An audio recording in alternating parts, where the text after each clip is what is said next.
5 member of passport, ma'am. 5 passport, okay. 3 bank credit card and 200 gram MDMA. FedEx ನಿಂದ ಅಚಾನಕ್ ಆಗಿ phone ಕರೆ ಬರುವ ಮೂಲಕ ಇದು ಆರಂಭವಾಗುತ್ತೆ.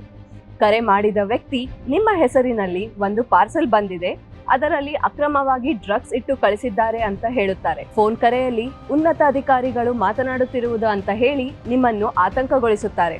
ನೀವು ಡ್ರಗ್ಸ್ ನಿಯಂತ್ರಣ ಮಂಡಳಿ, ಕಸ್ಟಮ್ಸ್ ಹಾಗೂ ಪೊಲೀಸ್ ಅಧಿಕಾರಿಗಳ ಜೊತೆ ಮಾತನಾಡುತ್ತಿರುವುದಾಗಿ ನಂಬಿಸಿ ವಿಡಿಯೋ ಕಾಲ್ ಮಾಡೋ ಮೂಲಕ ನಕಲಿ ಅಧಿಕಾರಿಗಳಾಗಿ ಮಾತನಾಡಿ ಪರಿಸ್ಥಿತಿ ಇನ್ನೂ ಗಂಭೀರಗೊಳಿಸುತ್ತಾರೆ. ವಿತಿನ್ ಸೆಕೆಂಡ್ಸ್ ಕಸ್ಟಮ್ಸ್ ಇದಕ್ಕೆ ಕನೆಕ್ಟ್ ಮಾಡ್ತಾರೆ. ಇಮಿಡಿಯೇಟ್ ಅದೇ ಲೈನಲ್ಲಿ ಕಸ್ಟಮ್ಸ್ ಅವ್ರು ಮಾತಾಡ್ತಾರೆ. ಅವರು ನಿಮ್ದು ಈ ಥರ ಇದೆ, ಒಂದು ಬಾಕ್ಸಲ್ಲಿ ಒಂದು 6 ಪಾಸ್ಪೋರ್ಟು ಮತ್ತು ಅನ್ಅಥರೈಸ್ ಡ್ರಗ್ಸ್ ಟೈಪ್ ಇದೆ, ಮತ್ತು ಇದೆಲ್ಲ ನಿಮ್ಮ ಬಾಕ್ಸಲ್ಲಿ ಐಡೆಂಟಿಫೈ ಆಗಿದೆ, ಮತ್ತು ನೀವು ಮುಂಬೈಯಲ್ಲಿ ಅರೆಸ್ಟ್ ವಾರೆಂಟ್ ಆಲ್ರೆಡಿ ಬಂದಿದೆ, ನೆಕ್ಸ್ಟ್ ನಿಮಗೆ ಕಮಿಷನರ್ ಮಾತಾಡ್ತಾರೆ ಅಂತ ಹೇಳಿ ನಮ್ಗೆ ಹೇಳ್ತಾರೆ. ಸೊ ನಮಗೆ ಏನು ಮಾತಾಡೋಕ್ಕೆ ಬಿಡ್ದಂಗೆ ನೆಕ್ಸ್ಟ್ ಅವರು ಕಮಿಷನರ್ ಲೆವೆಲಲ್ಲೇ ಫೋನ್ ಕನೆಕ್ಟ್ ಆಗುತ್ತೆ ವಿತಿನ್ ಸೆಕೆಂಡ್ಸಲ್ಲೇ. ಮತ್ತು ನಿಮ್ಮ ಆಧಾರ್ ಪ್ರಕಾರ ನಿಮ್ಮದು ಮನಿ ಲಾಂಡ್ರಿಂಗ್ ಕೇಸಸ್ಸು ಸುಮಾರು ಇದೆ, ಆಧಾರ್ ನಂಬರಲ್ಲಿ ಬೇಕಾದರೆ ನಿಮ್ಗೆ ವಾಟ್ಸಪ್ ಕಳಿಸ್ತೀವಿ ಅಂತ ಇಮಿಡಿಯೇಟ್ ವಾಟ್ಸಪ್ ಕಳಿಸ್ತಾರೆ. ಜೈಲಿಗೆ ಹೋಗೋದು ತಪ್ಪಿಸಬೇಕಾದರೆ ಸೆಕ್ಯೂರಿಟಿಗಾಗಿ ಹಣ ಕಳುಹಿಸಿ ಅಂತ ಹೇಳಿ ಈ ಬಗ್ಗೆ ಯಾರಿಗೂ ಹೇಳಬಾರದು ಅಂತ ಕೂಡ ಹೇಳುತ್ತಾರೆ.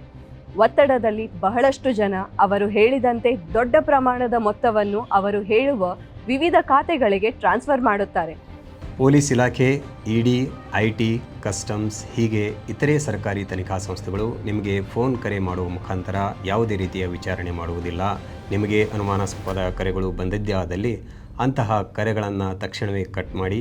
ಒಂದು ವೇಳೆ ಇದು ಪಾರ್ಸೆಲ್ಗೆ ಸಂಬಂಧಿಸಿದ ಕಾಲ್ ಆಗಿದ್ದರೆ ಫೆಡೆಕ್ಸ್ನ ಅಧಿಕೃತ ವೆಬ್ಸೈಟ್ನಲ್ಲಿ ಪಾರ್ಸೆಲ್ ಬಗ್ಗೆ ನೇರವಾಗಿ ಪರಿಶೀಲಿಸಿ. ಇತರರಿಂದ ಕಳುಹಿಸಿದ ಅನುಮಾನಾಸ್ಪದ ಲಿಂಕ್ಗಳನ್ನು ಕ್ಲಿಕ್ ಮಾಡಬೇಡಿ. ನೀವು ಇಂತಹ ವಂಚನೆಗೆ ಒಳಗಾಗಿದ್ದರೆ ಅಥವಾ ವಂಚನೆಗೆ ಒಳಗಾಗಿದ್ದವರು ನಿಮಗೆ ಪರಿಚಯವಿದ್ದರೆ ತಕ್ಷಣ 1930 ಸಹಾಯವಾಣಿಗೆ ಕರೆ ಮಾಡಿ ಅಥವಾ ಹತ್ತಿರದ ಪೊಲೀಸ್ ಠಾಣೆಗೆ ಭೇಟಿ ನೀಡಿ. ಜಾಗರೂಕರಾಗಿರಿ, ಸುರಕ್ಷಿತವಾಗಿರಿ.